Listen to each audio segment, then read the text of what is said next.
अभिवाचन. श्यामची आई. लेखक साने गुरुजी. रात्र 33वी.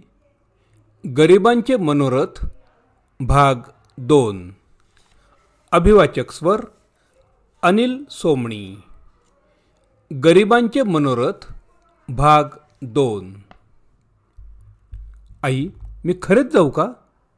माझ्या मनातलेच तू बोललीस. माझ्या हृदयात तू आहेस, म्हणून माझ्या हृदयातले तुला सारे कळते. आई, तिकडे एक औंध म्हणून संस्थान आहे. तिथे फी वगैरे फार कमी आहे. मी तिकडे जाऊ? माधुकरी वगैरे मागून जेवण करीन. त्या लांबच्या गावात मला कोण असणार आहे? तिथे कोणाला माहिती आहे? कोणाचे काही काम करीन. तू कामाची सवय मला लावली आहेसच. ओळखीच्या लोकांच्या दृष्टीआड असले की झाले. जाऊ ना? आईला मी विचारले. जा. माधुकरी मागणे पाप नाही. विद्यार्थ्याला तर मुळीच नाही. आळशी मनुष्याने भीक मागणे पाप. जा. गरीब विद्यार्थ्याला माधुकरीची परवानगी आहे. कसाही राहा, परंतु चोरी चहाडी करू नको, पाप करू नको, सत्याचा अभिमान सोडू नको. इतर सारे अभिमान सोड. आपल्याला देता येईल ती मदत देत जा. गोड बोलावे, हसतमुख असावे. जीभ गोड तर सारे जग गोड. मित्रमंडळी जोड. कोणाला टाकून बोलू नको, हृदय दुखवू नको. अभ्यास झटून कर. आईबापांची आठवण ठेव, बहीण भावांची आठवण ठेव. ही आठवण असली म्हणजे बरे. ही आठवण तुला तारील, सन्मार्गावर नेईल. जा. माझी परवानगी आहे. ध्रुवाला नारायण भेटल्यावर त्यानं आईबापांचा उद्धार केला. तू विद्यादेवीला प्रसन्न करून घे व आमचा उद्धार कर. आई प्रेरक मंत्र सांगत होती, तारक मंत्र देत होती.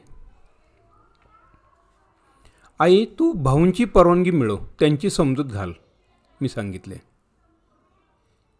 मी तुला ती मिळवून देईन, निश्चिंत राहा. तेच तशा अर्थाचे काही बोलले होते, असं आईनं आश्वासन दिलं. रात्री जेवणे चालली होती. सुकांब्याचे लोणचे होते, कुळिथांचे पिठले होते.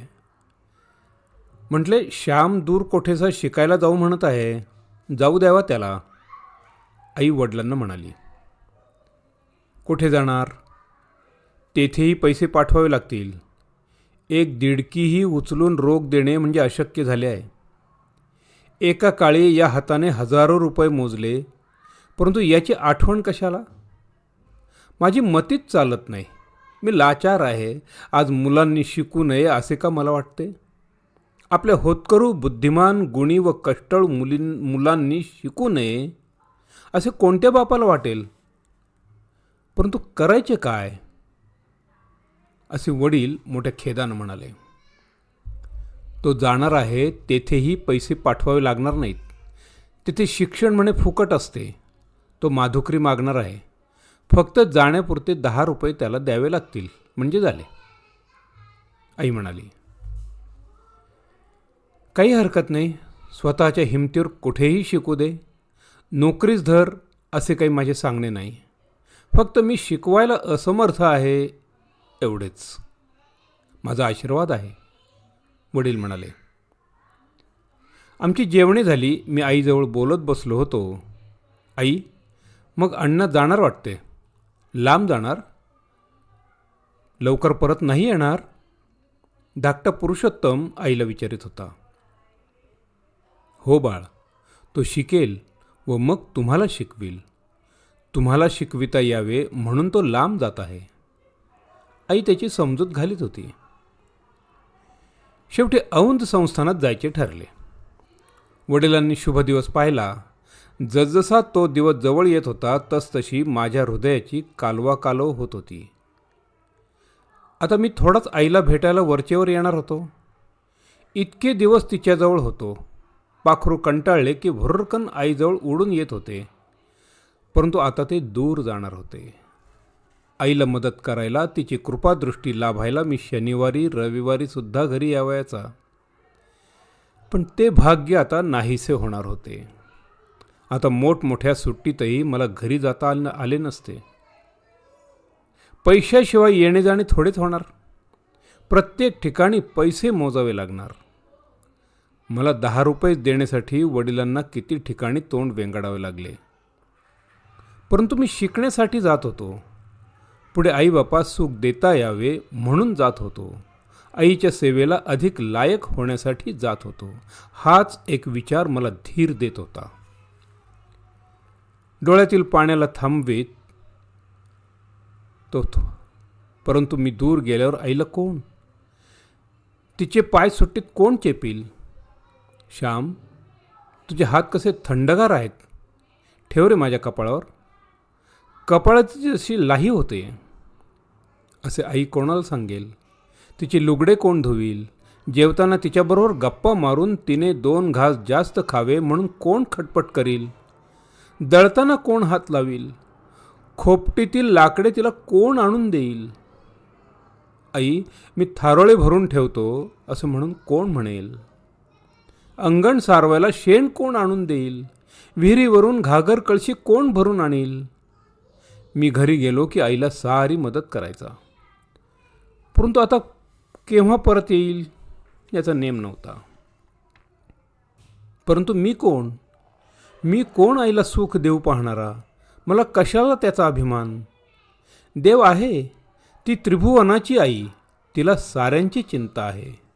देवाला साऱ्यांची दया आहे, साऱ्यांची काळजी. माझ्या आईचा व उभ्या विश्वाचा परमथोर आधार तोच. माझी बांधाबांध चालली होती.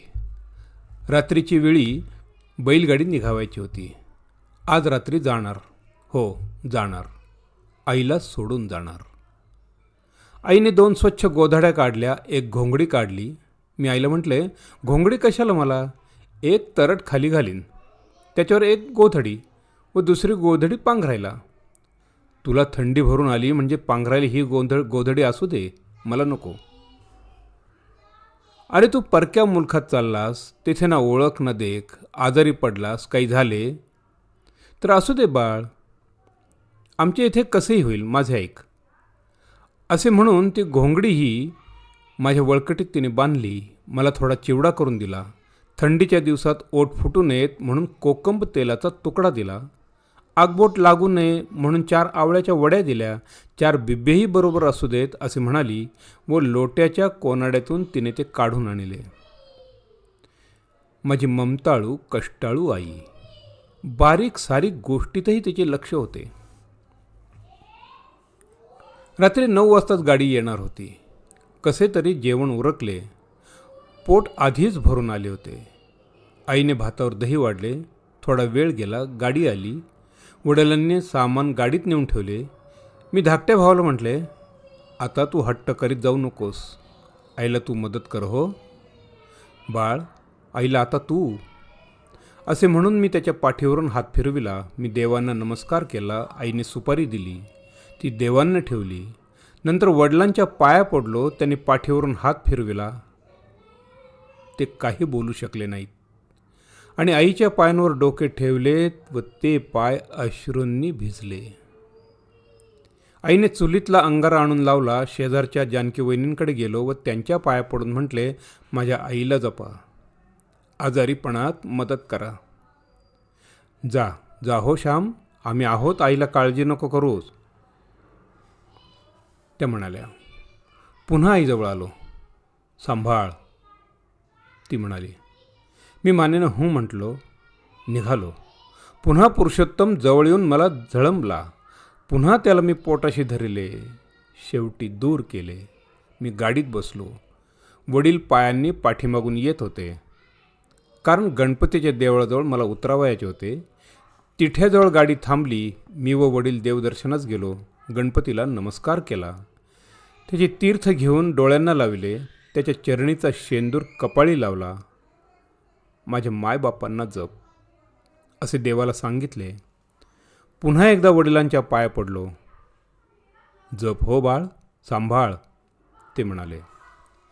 मी गाडीत बसलो. वडील क्षणभर उभे राहून गाडी सुरू झाल्यावर माघारी वळले. गाडी सुरू झाली. बैल पळू लागले. घाटी वाजू लागल्या. माझ्या जीवनाची गाडी सुरू झाली. बाहेरच्या जीवन समुद्रात मी एकटा जाणार होतो. त्या समुद्रात मरणार, बुडणार का बुड्या मारून मोती काढणार. या समुद्रात कोण कोण भेटतील, कोण जोडले जातील, कोण जोडले जाऊन पुन्हा तोडले जातील. तारू कोठे रोतेल, कोठे फसेल, सारं अनिश्चित होते. आईने दिलेल्या स्फूर्तीने मी निघालो होतो. तिने दिलेल्या धृतीच्या पंखावर आरोहण करून चाललो होतो. ध्रुवाप्रमाणे जा, आई म्हणाली. कोठे तेजस्वी निश्चयाचा महामेरू परमपवित्र ध्रुव आणि कोठे तुझा शेमडा लेमडा पदोपदी चुकणारा घसरणारा चंचल वृत्तीचा श्याम. मी रडत होतो. बाहेर अंधार होता. मुके अश्रू मी गाळीत होतो. गावाची नदी गेली, झोळाई सोमेश्वर गेले. पालगडची हद्द केव्हाच संपली होती, परंतु माझे लक्ष नव्हते. अनेक स्मृती उसळत होत्या व हृदय ओसंडत होते. आई, तिची कृपादृष्टी असली म्हणजे झालं. मग मी भिणार नाही. तिचा आशीर्वाद हीच माझी अभेद्य कवचकुंडले होती. ती लेवून मी निघालो होतो. मुलाला पोहावयास शिकवून आईने अथांग सागरात त्याला सोडून दिले. या सागरात मी अनेकदा बुडून जाण्याच्या बेतात होतो. कधी चिखलात रुतलो, कधी वाळूत पडलो, कधी लाटांनी बुडविले. परंतु पुन्हा पुन्हा मी वर आलो, वाचलो.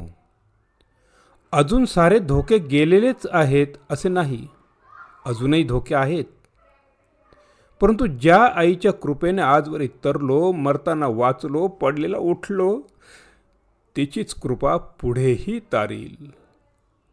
आज माझी आई नाही, तरी तिची कृपा आहेच.